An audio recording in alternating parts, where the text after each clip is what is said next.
all the way from Mullaloo. And good morning to everybody up at Marawa. Good morning, everybody watching online. Let's have a big clap everywhere just to celebrate being together. If we haven't met, my name is Dean, part of the team here at True North, and it's great to welcome you here this morning. We are in the last week. If this is your first time here with us at True North, welcome. And you're in for a great day, but you're going to be coming in for the last week of a focus we've had called Heart, Soul, Mind, and Strength. And today we're going to kind of pull this hopefully a bit together and leave you with some really practical ways you can try to live this out in your own life. So if you've been here through it, you're going to hopefully find a great place to move forward from. If you are just joining us today, you're going to get a snapshot, and one I hope that can give you a little bit of a starting point. And so we are going to begin, as I said, we've been in this series. It comes from these words from Jesus, and we're going to look at them from Mark. He says it several places where it's loving God with our heart, soul, mind, and strength is all about. Jesus says, here's how we find Zoe. Here's how we find the life that we were created for. All right, so let's have a look at these verses up on the screen. From Mark chapter 12, it says, Jesus said, this is the most important command. This is the most important directive there is in all the scriptures. This, hear, O Israel, the Lord our God, the Lord is one. Love the Lord your God with all your heart. Let me hear you say heart. Love him with all your soul. Let me hear you say soul. Love him with all your mind. Let me hear you say mind. And love him with all your strength. Let me hear you say strength. This, he says, the second is this, love your neighbor as yourself. Out of this, we will love others, and there is no commandment greater than this. That's why one of the things we talk about here at True North is this idea that we are called to live by love. It's a little way of summarizing what Jesus said here. Life is about loving God and loving him with all that we are. And when we love him with all our heart, when the very thing that our life wants to revolve around, the deepest affection, the deepest priority of who we are, we choose to set it on loving God. And we choose to love him with all our soul, that the deepest part of how we connect with God, his spirit that's been breathed into us, that our soul, we begin to look after and care for it according to his directions as a place where we connect with the presence of God. When we love him with all our mind and allow him to transform the ways that we think, renew our minds into being able to think like he thinks and have the mind of Christ, as the scriptures say. And that when we then engage all of that in loving God with all our strength, allowing all of that love to flow out into the world around us through our strengths, our talents, our abilities, our physical bodies, our capacities, our resources, and we put all that into the work of loving God above all else. And then flowing into love for our neighbors, starting with those closest to us, flowing outward for there as we love ourselves, living by love. I hope this morning, and I hope if you've been here for a few weeks, you understand how key we believe this vision for life is at True North. That there's no greater vision for life that we can have. We can't improve on what Jesus said, but rather this is the very vision for life that will lead us to Zoe, to the abundant life that you and I were created for, with the life of God flowing in us and out through us. What an incredible vision, direction Jesus has given us. And so as we come to the end of a 4-week focus on this and what each of these areas are, my hope today is that we can look a little bit at what would it look like in our lives to grab hold of this vision and to really step into it maybe more fully than ever before, maybe for the first time in your life, but what would it look like to go after it? Because it is something that Jesus says, it's about all of who we are. I want to pray for us this morning as we get into this message. Would you bow with me wherever you are? Maybe even if you're feeling receptive this morning, just open your hands. Maybe to just say together, we can say, God, maybe over this next moments in time we'll share together that he might speak into your life. Heavenly Father, I pray for each person who sits before you this morning, saying we didn't come to hear from Dean or tune in to hear from Dean today, but to say, God, what would you say to me? I pray for those open and receptive hearts and minds, and I pray that in Jesus' name, your voice would speak this morning into each individual's life. God, I pray a depositing a fresh vision for people, a fresh vision for loving you with all that they are. I pray that my words wouldn't confuse them, but rather they'd be able to hear that which you would uniquely speak to them. And God, I pray that even by the time we all shift out of where we are today and into the week that is ahead of us, that we might go as those who have been renewed and transformed a little bit more by your word and by our time in your presence. So come, Lord Jesus, come, Holy Spirit, in this moment. Speak and shift and change as you would desire, in Jesus' name. And everybody agreed, said, Amen.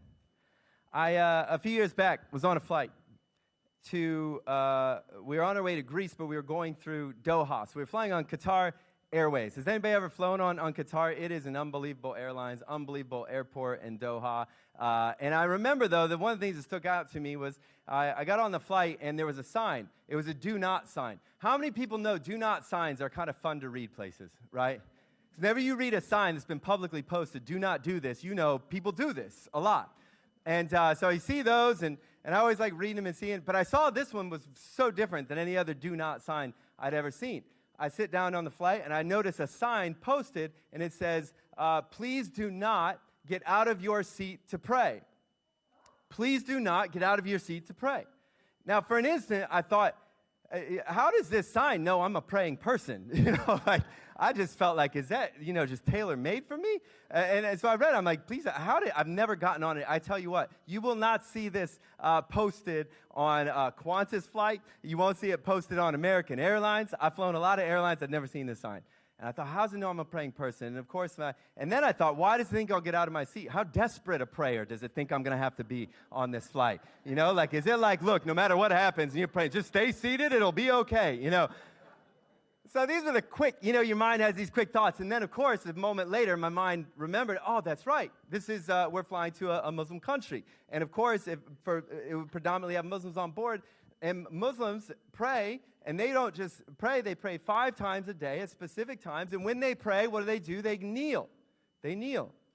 And so they would have had to put a sign up to say, look, while you're on board, we don't want you to get out of your seat to pray. Now, can I tell you something? Let me ask you this question. If you are a praying person, and there was a flight, you're going on an airline, and there was a flight, and you are the only person who was going to go on it, would you need to have a sign put, please stay in your seat while you're praying? I want you to really quickly turn to the person next to you and say, yes, I'd need that sign, or no, I wouldn't. Okay? Have a quick conversation. Yes, I need that sign, or no, I wouldn't. And why?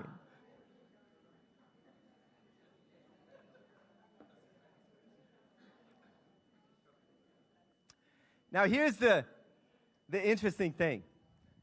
I'm going to guess for most of us in this room and at Marawa and online, most of the people who are probably tuning in today, maybe not all, but for most, you'll go, no, it probably wouldn't have crossed my mind to kneel down on that flight unless it was in severe trouble.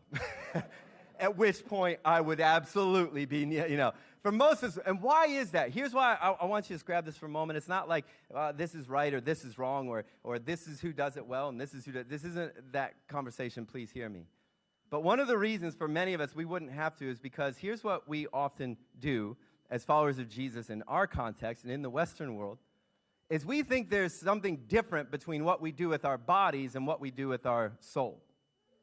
So we would be more inclined, just saying as a general rule, to say things like, it doesn't matter what position I'm in when I'm up to pray. We would be more inclined to say, I can pray while I'm doing any number of things.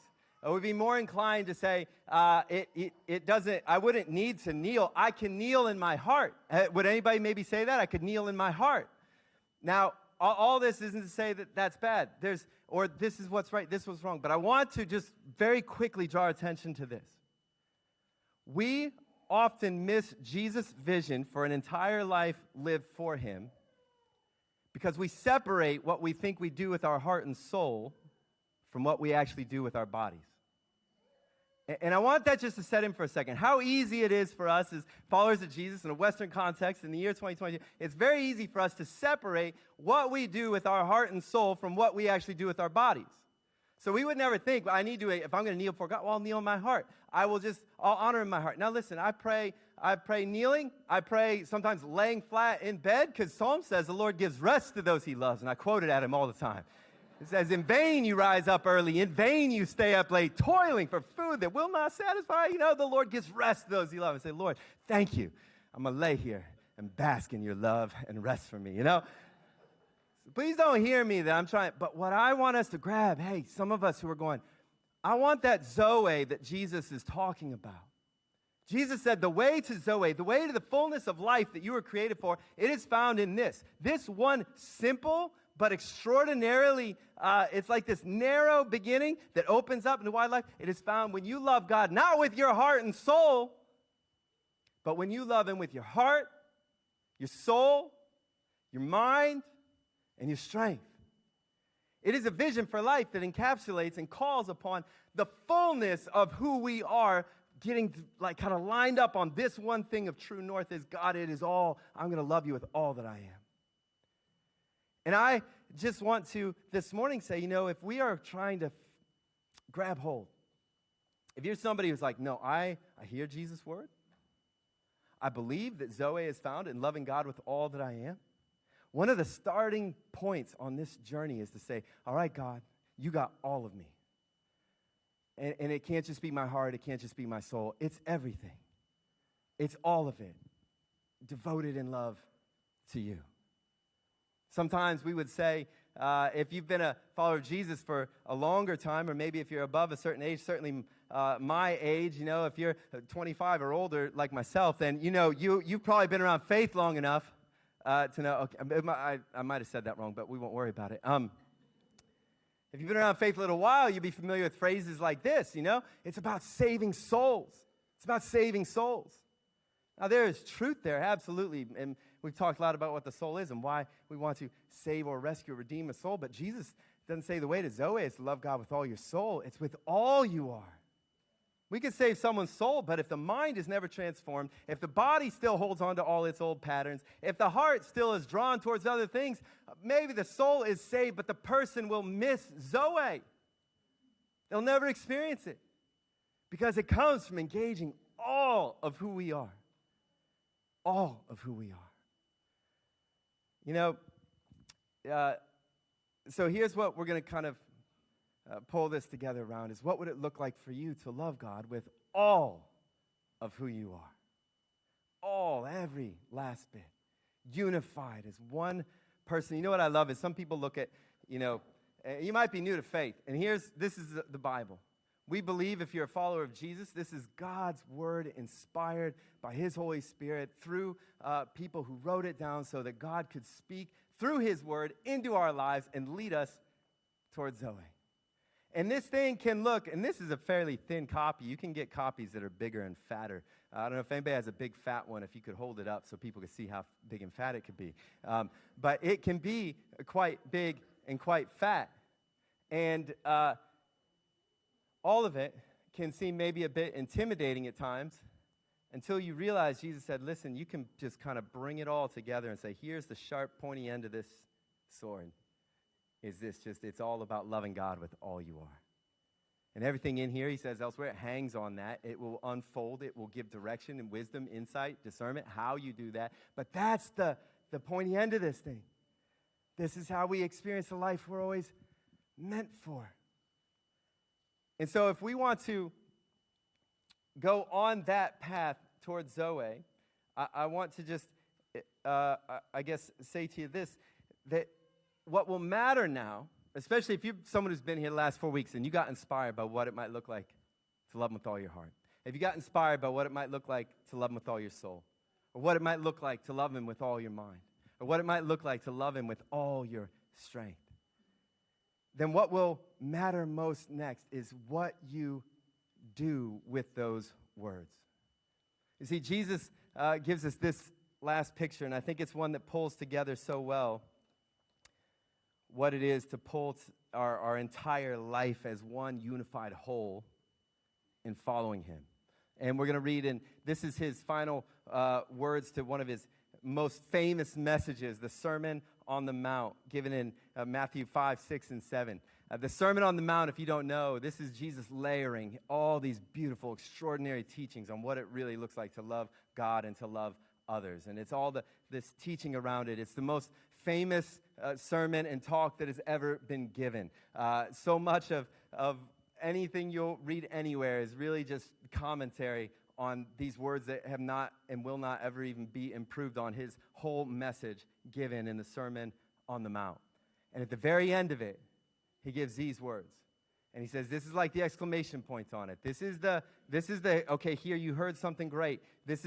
Here is what now? And he says these words to kind of wrap up his talk. In Matthew chapter 7, verse 13 to 17. He starts a section where he says this. He says, enter through the narrow gate. Let me hear you say, narrow gate. Narrow gate. For wide is the gate, and broad is the road that leads to destruction, and many enter through it. But small is the gate. Let me say, small is the gate. And narrow the road that leads to life, and only a few find it. He then, we're going to skip a couple sections. He gives two more pictures that unpack this passage, which is what we're going to look at. And then he wraps the whole thing with these final words in verse, I think it's 20 it starts. He says, therefore. Now let's go to 24. He says, therefore, everyone who hears these words of mine. And so he's given this whole message. He's given the whole talk, the Sermon on the Mount. He's given this, starting to say, hey, there's a narrow road and there's a broad road. I want you to go to the narrow road. He says, everyone who hears these words of mine and puts them into practice. Let me say, puts them into practice. Is like a wise man who built his house in Perth on limestone. He's like, this is a wise person. They built their house on the rock. And the rain came down, and the streams rose, and the winds blew, and they beat against that house, but it did not fall because it had its foundation on the rock. Now let's read these words together. Verse 26 and 27. We're just going to read these verses together so we all kind of hear them. Jesus says this, verse 26, read it together. But everyone who hears out loud these words of mine and does not put them into practice is like a foolish man who built his house on sand. The rain came down, the streams rose, and the winds blew and beat against that house, and it fell with a great crash. And someone got it on YouTube, and it went viral, the video of that house crashing. Hopefully not. But, Jesus says, here's the exclamation point at the end of it all. If you want to experience the life of Zoe, the life you were fully created for, it is found in putting your whole self into this, loving God with all you are. And he says this, and he's given this whole talk that people could have gone, these were great words, this is a great message, Jesus, this is great, we really loved it, we had a great time. But Jesus just says, hear this. You want the road to Zoe, it's a narrow gate. It's a tight entryway, but it leads to life. There's plenty of big, broad roads that'll lead you to destruction, but, there's only one narrow way that leads to life. And then he gives a picture of the house. So we're going to talk for a few minutes about the narrow way and the strong house. And he gives a picture of a house that's like our life, and it's all of it built together, the whole of who we are. And he says there's two ways you can build it. And one is you hear it all, and it was great words, and loved it, and good stuff, and this is great, and move on, and went around the day. And actually, someday a storm will come, and it'll be clear that there was no real foundation. Or the one who hears his word and puts it into practice. That's the house that can withstand any storm. I want to talk about the narrow way for a minute. We'll go back to those verses at the beginning. Do you know Jesus says, here's the thing. Here's the thing. What will stop all of us from actually stepping into the life Jesus dreams for us, actually sometimes stepping into the life we envision for ourselves? What will keep us from really finding Zoe? He says, look, just understand this. Jesus' words are, enter through the narrow gate. There's this narrow gate and this broad gate. So the broad gate, the wide is the gate, and broad is the road that leads to destruction. We read, and sometimes there's just all these filters this passage goes through, but this word destruction is like to be ruined beyond, repair. How many people have a diesel car here in listening, maybe online? I want you to imagine for a moment, you decided, I know it says diesel. But I think it'd run better on petrol. I think, you know what? Let's really give it some bang, And so you just start filling that thing up with petrol. And you know what will happen?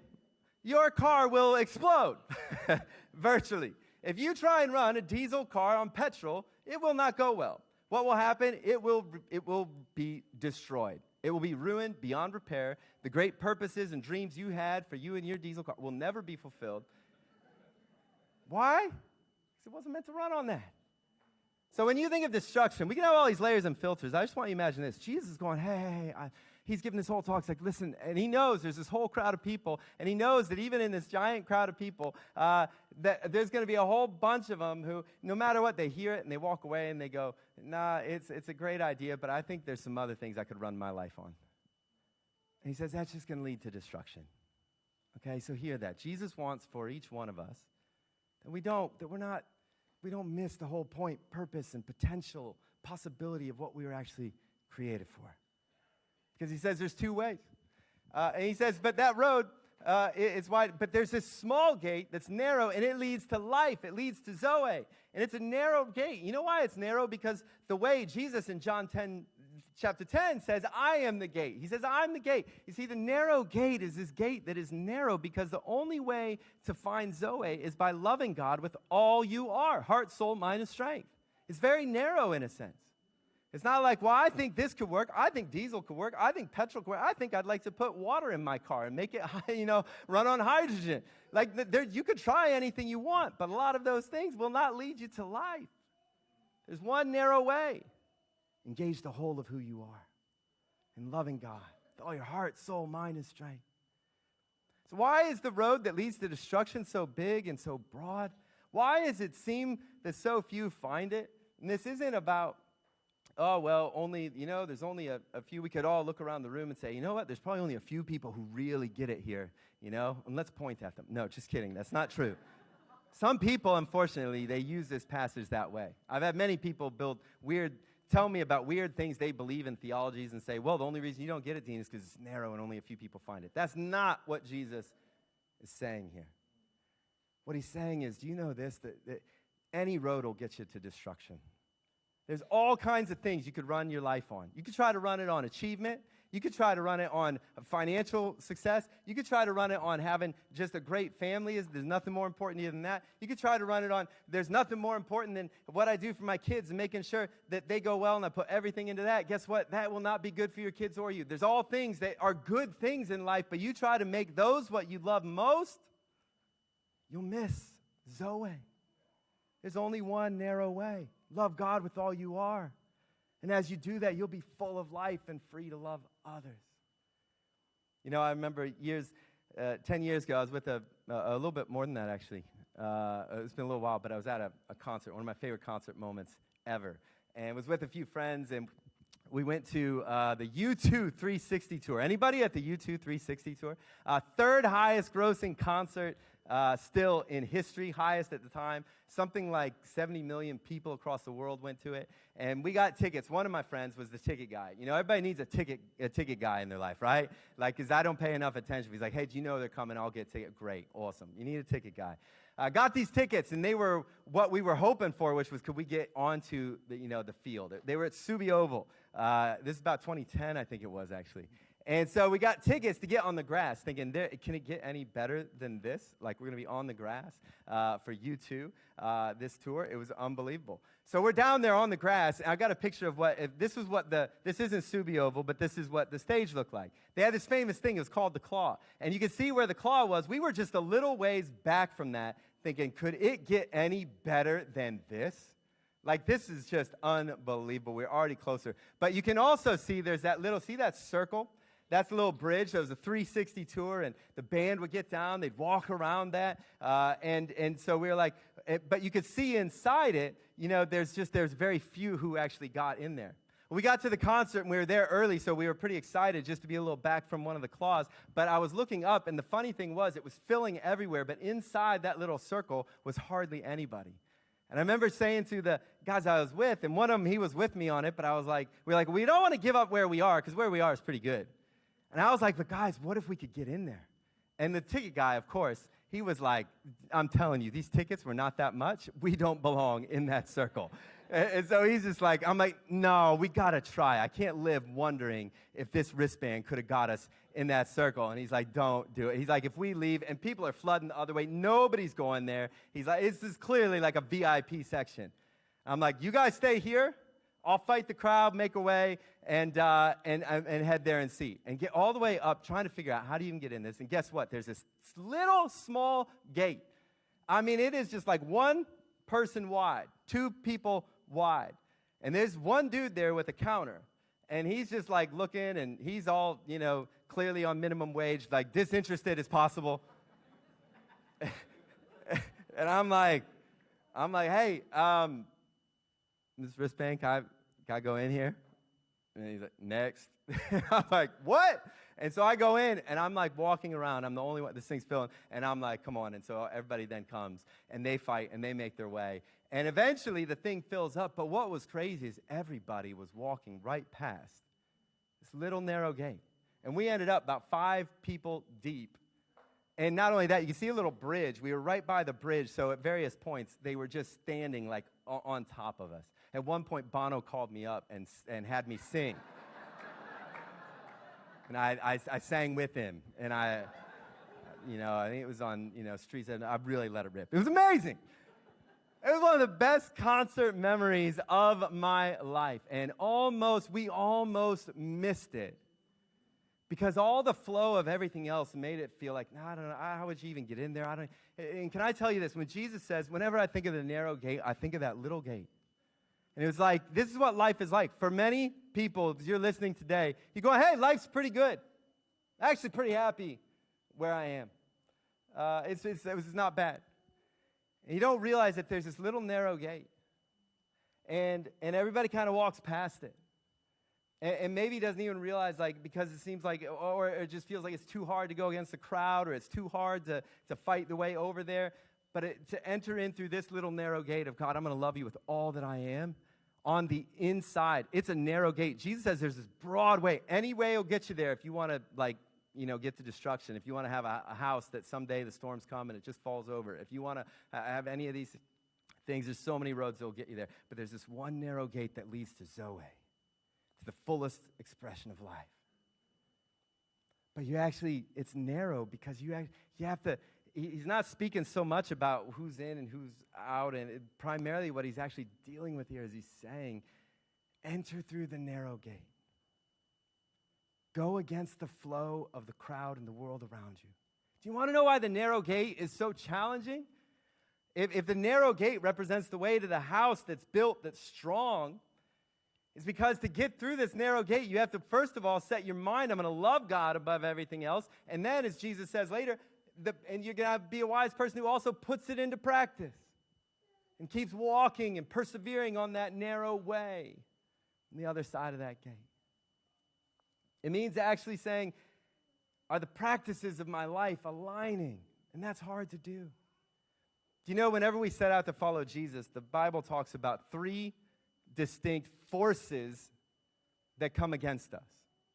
Some people call it like the spiritual battle or warfare, but the Bible always talks about 3 forces. You want to follow Jesus with all you are? Just be aware that you will fight these 3 battles to do so, to get to that gate, to walk on that way. And the first one it always talks about is our flesh. And the flesh, when the Bible uses it this way, it's just talking about how our inner self, or the Bible also calls our sinful nature, it craves and longs for things that will not take us to Zoe. How many people know that? How many people know if you got a refrigerator full of kale and a pantry full of chocolate, your inner self does not automatically go, man, I want me some kale, Like this, just take it as a nutshell. Now, you can train your taste buds to change. Some of you have, I get that. But taken just as a picture, our flesh is the part of us that thinks something looks great that is not necessarily good for us. And so we will always, it's like, I want to follow Jesus, but you know what? Right now, I want to love him with all my heart, but I also want to just veg, and I also just want to blah, etc. We will battle the world. The Bible also talks about not just our flesh, but the world. The world is the flow of culture in the world around us apart from God's will. The Bible always talks about the world. And so the world and the flow of culture, just think about this. This is the flow of people. If I was going to try and walk to this narrow gate to get to the front, the entire crowd is going the other way because nobody thinks that's a good way. And that's how life is lived if you want to follow Jesus. It's just the patterns, the habits, the flow of the world will come against us and make it challenging. We'll say things like, yeah, but I don't know, they seem to be doing all right, or I follow this way or that. And then the last is the enemy of your soul. The Bible calls him the devil. I don't sometimes like to say devil because it's too easy for people to write it off like a cartoon and not take it seriously. But the Bible talks about there's a genuine, there's a God, there's a less powerful, far less powerful, defeated enemy of your soul, but nevertheless an enemy of your soul, who is bent on trying to keep you from finding the road that gets to life. So why do I say we go through life and God's calling us and saying, here's the way to Zoe, here's the way to life in all its abundance, here's the way to life in all its fullness. But it's going to require you putting everything you've got into loving God. And if you will do this one narrow, challenging, difficult thing, but if you will, this isn't about, if you will love God with all your heart, soul, mind, that will be a pathway that will lead you to life, to Zoe. But along the way, there'll be all kinds of things that make you want to go a different direction. That's just reality. So if you want to love God with all you are, then it will require what Jesus says is building your house on the rock, putting his words into practice. Now, why did this one person build? Why did the foolish builder build on sand? Why would they build on, they knew that rains come, storms come. Why did the houses look identical? One built on rock, one built on sand, one that could stand the storm, one that can't. Why would someone build on sand? Because it's easy. It's just easier. But to build the kind of life that God speaks of here, Jesus invites us to, tells us to, it will be the greatest. It requires, you know what? Even when it's 300 days of sunshine where you live in sunny Perth and it seems like a storm will never come, it requires still going, no, I believe this is the way. This is the way to life. This is the way is to follow Jesus with all that I am. It requires putting things into practice when it would be easier to do otherwise. It requires taking step by step. But the extraordinary promise is that when you actually follow Jesus with all you are, love him with all your heart, soul, mind, and strength, it's not about being perfect. It's about a direction you're moving. And when we step onto that way, we find a life that no storm can overturn. Do you know, we've got a gift for you today. And as we finish this series and focus on heart, soul, mind, and strength, we put together just a little journal. And it's going to be up here on the tables when we come to meet with Jesus around the table in just a little bit. And inside this journal is just a really simple framework for anyone who's saying, you know what, I want to in a fresh way love God with all my heart, soul, mind, and strength.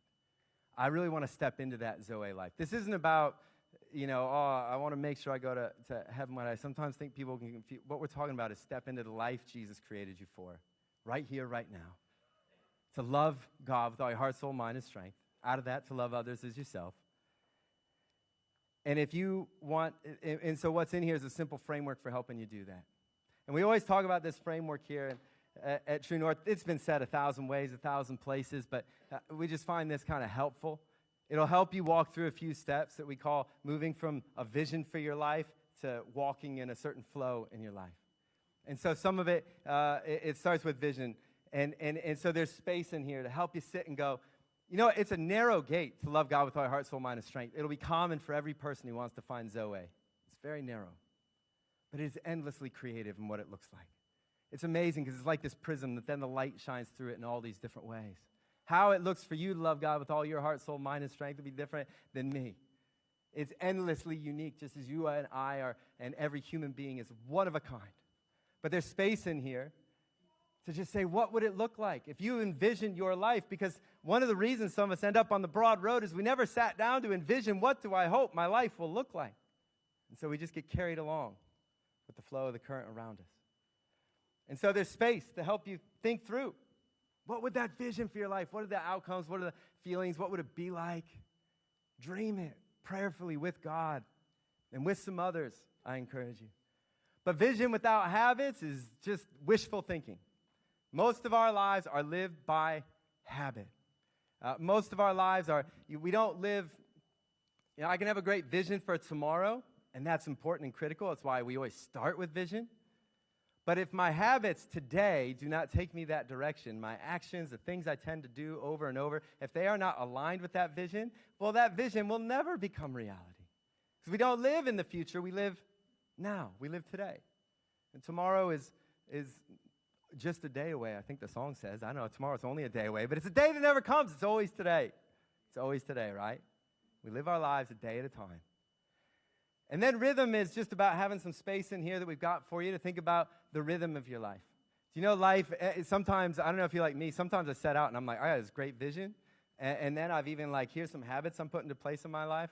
But then maybe it's like a long weekend or went on a holiday or some things amped up at work and the rhythm gets all thrown off and you have to stop and go, it's not about, we don't create these habits to be like, oh, I must do this at all costs. No, it's about what's the direction I want to go, what's going to help me get there, and then sometimes stepping back and going, how's the rhythm of life right now? How's the pace of my life right now? Is this what I was hoping it would feel like? And at times to be able to go, you know what, I want to make some changes here. And here's how that could look. And then we always talk about this idea of flow. And flow is about going, does my life actually, I had a great vision, is my lived experience starting to match that? And so in this journal as well, you'll find what we put in there are habit trackers. How many people use habit trackers at some level in your life, different places? If you use the Bible app and it tells you, yep, I read it today, you tick it off, that's a habit tracker. I can tell you all the software tech companies use them like crazy to help you keep them using their product like this. But it's actually, there's space in here to just say, okay, here's my vision, here's the habits, the things I wanted to do, and then when you track them, it's a simple tool that helps you to go, am I starting to live my life in alignment with the direction I wanted to go? I wanted to love God with all my heart, soul, mind, and strength. Am I making progress on that journey? And if not, what changes do I want to make? And so this is just a simple tool to help you go, you know what, Lord, I see this vision to love you with all that I am. I'm captured by it. I'm captured by it. I want to know what a life fully engaged, fully wide awake, not just walking right past this doorway to the life of Zoe just because it's where everyone else is going. Lord, I'm captured by a vision for loving you with all that I am. If you find yourself captured by that vision, to just be able to start to say to God, so God, would you help me to take steps so I don't just hear this, and then because it was all a little too hard, I just kept going in the old flow and patterns I was in. No, Lord, I want to hear it, and I want to put your word into what? Practice. You know, the earliest Christians were called the followers of the way, or those who belonged to the way. They used this phrase, always the way, because it wasn't just that they had a belief like, here's a set of facts we all commonly believe. It was a way of life. It was putting it into practice. And so this is what this gift, my hope is that for some of you, take it and you'll begin to dream with God and envision what a life lived fully wide awake to Him could look like for you. It'll be different than me, but I encourage you to find 2, 3 others. Talk, dream, brainstorm. What's helped you with this? How have you found progress? What might it look like to love God with all that you are? You know, I want to invite you to stand wherever you are. If you're up in Marrow online right here at Molu. And I want to invite you to stand and to make a moment. We're going to, if you're here in the room, we're going to take communion together. We're going to come to the table. We're going to meet with Jesus. He's left us, again, this very physical reality because we are whole beings. He's left us bread and a cup that we would eat and drink. And that somehow uniquely in this very physical moment, His presence will be real to us and tangible and at work within us. And as you prepare to come to meet with Him, I want to encourage you to ask Him, Lord, what would it look like for me to love you with all that I am? And always the gathering around the table has been a time for something we're often not super comfortable with, but that's what we might call confession or repentance. And that's just a matter of saying at times, Lord, acknowledging, I haven't loved you with all that I am. It's about acknowledging where we've chased other things. Sometimes we don't want to do that. I don't know if we feel like, I feel bad about myself, or Jesus doesn't have us confess. To confess means to say with. It's just the time we say, Jesus, you know what? You say that is not loving you with all I am, and I agree. And so I want to turn from that. I want to love you with all that I am. It's actually just a life-giving experience. It's how we continue to stay on this journey, because guess what? You and I are not perfect. We will not do it well. My habit trackers in life look more like a tic-tac-toe board. Look at that. Some hits, some misses, but I'm making progress. I'm making progress. And so as you meet with him, I want to encourage you to create some space to pray. Some of what I said may have been helpful, some not. But try to get a sense of what is he saying to you. Do you hear his invitation? Do you hear his loving, hey, this is the way to Zoe. To love me with all that you are. Amazing thing is, no matter what we sometimes have to shift out of first place in our heart, we think I'm giving something up. What we find is he always pours back more. There's more Zoe. There's more life. So create some space to meet with him, to talk with him. Begin to ask yourself, what would it look like for me, Lord, to not just hear, but to put it into practice? Maybe make it a fresh day of declaration. Lord, I want to be like the wise builder. I want to build my life on you.